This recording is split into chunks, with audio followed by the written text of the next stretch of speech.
Well, the nominees to the Federal Reserve are having some trouble getting through. That's because Senate Republicans are blocking the votes. Our Brian Cheung has the very latest on what's going on here. Brian, explain to us.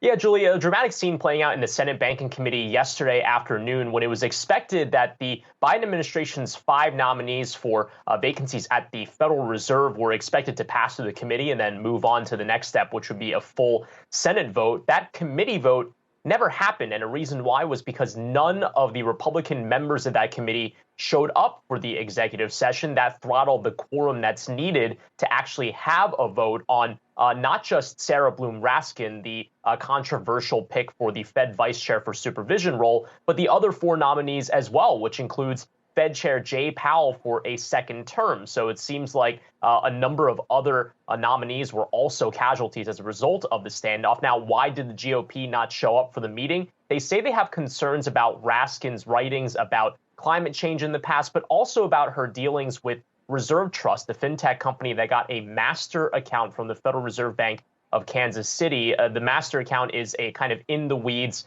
financial plumbing mechanism by which a company can get access to the Federal Reserve's payment rails. Now, the master account was attributed to, at least one from the GOP, Raskin's connections at the Fed as a former Fed governor. So they want to get a little bit more clarity into whether or not she had leveraged her network in the Federal Reserve to help that particular company get that master account. Either way, we don't have a rescheduled vote for the new nominees, so it seems like it'll be a little while before we get any more clarity on the timeline for these nominees to get through. For what it's worth, right now, Federal Reserve Chairman Jay Powell is continuing to serve in his role on a temporary basis because his term actually expired earlier in the month, guys.